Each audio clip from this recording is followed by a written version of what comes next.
Greetings. Elder Blacklight here. Part 4, I believe, of The Black Man. We're going to talk about some more about justice, jurisdiction. This is the flag of Islam.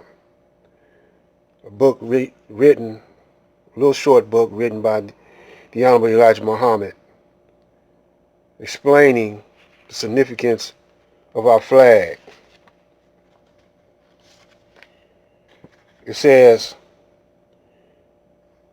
there are many signs that we use today to represent ourselves as being justified for something. Most times, it is the star that we make as an emblem to represent ourselves as being justified or authorized by the Department of Justice to do such and such a thing. Note, back years ago, the white race used the 6-point star to justify themselves as being the legal authority to do certain official work. But now today, the white race wears the 5-point star, which means that he is no longer living in his independent 6-star, which justifies his 6,000 years of authority and rule over us. Now, the white man wears a 5-point star, which is our sign, for he is now living under our sign, and in our day, the rule of authority, we are justified by justice to take over the rule. Y'all hear that? We are justified by justice to take over their rule. The Honorable Elijah Muhammad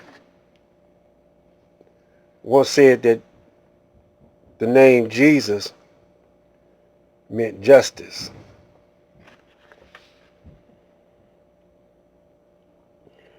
The 5-point star is basically recognized regardless of what company he may enter. Of course, there are stars with many points. There are stars with 7, 8, 16 points. And so far, when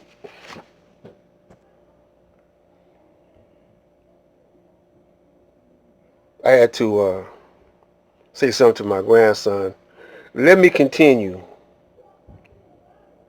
I was at the point where we add more points to the star. We add more power and authority to a particular emblem. It becomes an emblem to represent the person or that body of authority in which he is a member. So Allah God has added this sign, the star, to our flag, that we are also justified to have and exercise the freedom and the equality as any independent nation has had to enjoy freedom and equality and justice among the nations of the earth.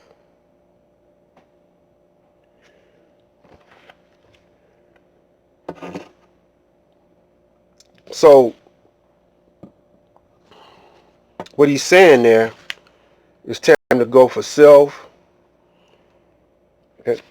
and we are ordained by justice itself to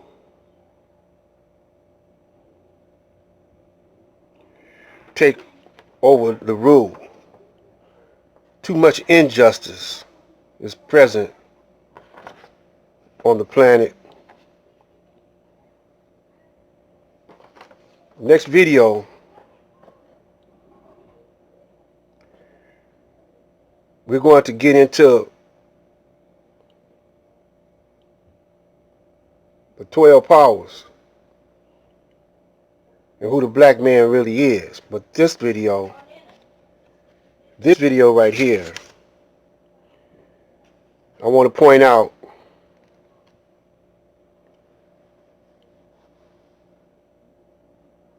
when in war,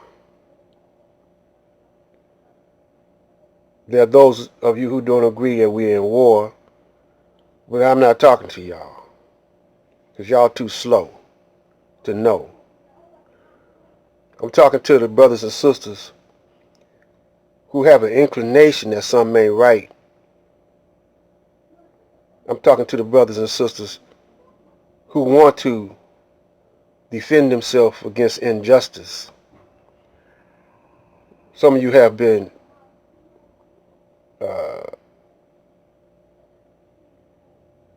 experiencing injustice.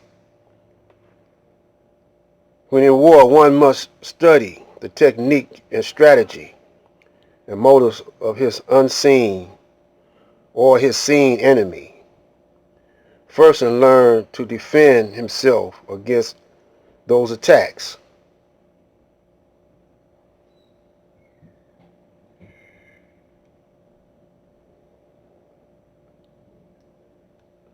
Once we adjust our defense, once we adjust our defense, we should be able to find an opening for our own strikes.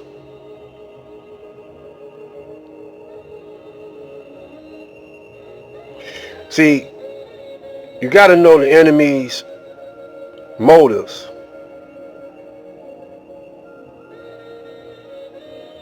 And you got to know his strategy in order for you to come up with your own defense. And once you know this, then you can find an opening for your own strikes. But first, we must defend ourselves. Muhammad Ali is a prime example for us to study. See, the black man, he want to rise to great heights in the white man's world to please the devil, to please the Caucasian devil, whatever, thinking that if he pleases the devil, that he is pretty much left alone. But you see how many of our entertainers and prominent figures have been assassinated, especially the entertainers. Entertainers being the sports world,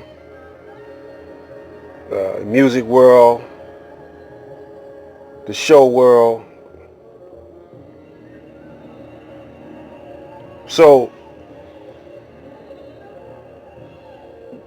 the Caucasian loved Michael Jackson, he loved Prince, Whitney Houston, as long as they were making them some money, see. And I don't care if you'd be talking black power or what, as long as you make some money for them, then you're all right with them. Now, in case you didn't get the last video, behind me you see an Ankh, or the black stone that's in the Kaaba. This represents the black man as being the first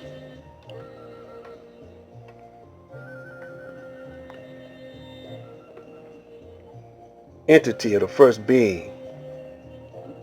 But this first being created the sun, moon, and the star.